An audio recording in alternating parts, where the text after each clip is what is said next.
Welcome to the Mitchell and Wade podcast. Yep, I'm Wade. It's Mitchell. Today we will be discussing Of Mice and Men by John Steinbeck. Also the movie. And the movie. We'll be Comparing comparing the two and talking about them. So, in the movie and the book, Lenny is portrayed differently, some could say. I could say that. You know, when I was first reading the book, I could picture Lenny as this big, strong guy, Yeah. at least like 300 pounds plus. But Maybe like 6'5", like up there. He's up a there, true up there, trunk. Yeah, but came down to it. The movie showed us that he's not that big. He actually looks like pretty normal. He's a normal sized man. Yeah. But he's the same amount of stupid as he was in the book. Yeah, I would agree. He has the same mental abilities and levels as they portray in the book, Yeah. in the movie, but he's definitely, like, what I imagined in the book, him looking, was very different than how it appeared in the movie. Yeah, for sure. So for our next question, how did we imagine it in the book versus how it was showed in the movie? So, I find in the book, I imagined it very similar to how the director of the movie, Alex Garland, did a great job at representing the movie in the same way that a lot of people might have imagined the book being. Honestly, I see where you're coming from, The movie for me was a little bit more like southern, like more run to the ground. Like I thought when I was reading the book, I didn't think it would be that like bad of a lifestyle that they were living, but watching the movie shows that it's true. Like people were living like that back in the day, and that shit was rough. It was a rough life to live, and yeah, no doubt it was easy.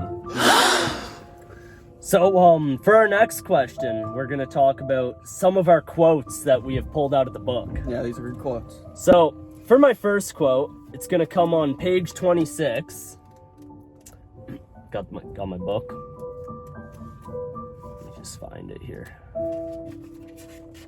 So on page 26, near the bottom, it says, "Well, Curly's pretty handy."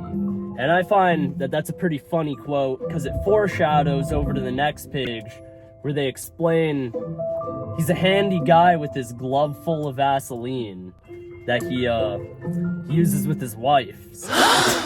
So he's a little bit of a freak, some could say. Yeah, and for our next quote, we have on page 14, "But not us, and why? Because I got you to look after me, or I got you to look after me, and you got me to look after you," said by Lenny. Which I found kind of funny and contradicting because Lenny's not taking care of George. George is taking care of Lenny, and it's always been that way. Lenny's like providing nothing for George. All he's doing is bringing him down. That brings me to the next quote where it says,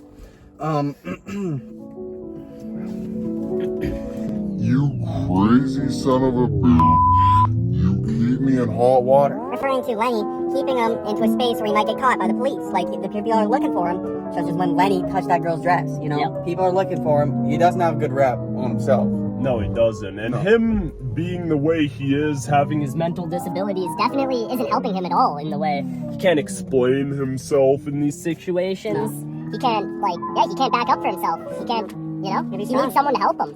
Yeah. So, my next quote is gonna be on page 9. Let me just pull it up here. I have it here, but I like to open the book. So on page 9, this actually connects into what we were just talking about. So page 9, it says,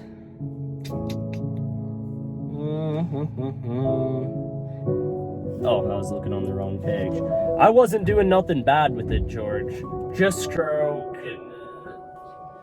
And it's like a lot of the things that happen to Lenny, it gets brought out of context. like that. It can mean a lot of different things, but to Lenny, he was Just stroking the mouse, But when we read the book in class, class. A lot of people might have found it funny. because it can mean mean a lot of different Things to different people. and that leads over to what what happens to Lenny in the book, like with the girl, how she Like, things get brought out of context. Yeah, He you know. didn't mean to hurt her. Or harass her, but that's what she thought was happening, and everything was just blown out of context. And Lenny got the short end of the stick. stick. Hey, you know, for our next topic, we're gonna be talking about the settings of the book and the setting and the mood of the book compared to the mood and settings of the movie. Which, you know, in my personal opinion, I found them pretty similar, other than like a couple small differences. But I feel like the mood of the movie is so much more profound. Like, I feel the movie more than I could feel the book, just because like it feels like I was there. You feel me? Yeah, I have a lot better time. Like, don't get me wrong, I'm able to visualize what's happening in the book, but being able to actually see what's happening in the movie and watch everyone's, like, body language and how they're reacting in real time definitely helps understand what's going on more. The mood of the movie, which is not the greatest of moods in my opinion, but it is a great movie nonetheless, and great book. I Yep. would recommend reading the book before watching the movie. And other than that, well, it's been a great podcast. And we'll see you next time. This has been a fantastic podcast. Thank you for tuning in, and we'll catch you in the next one. Have a good one.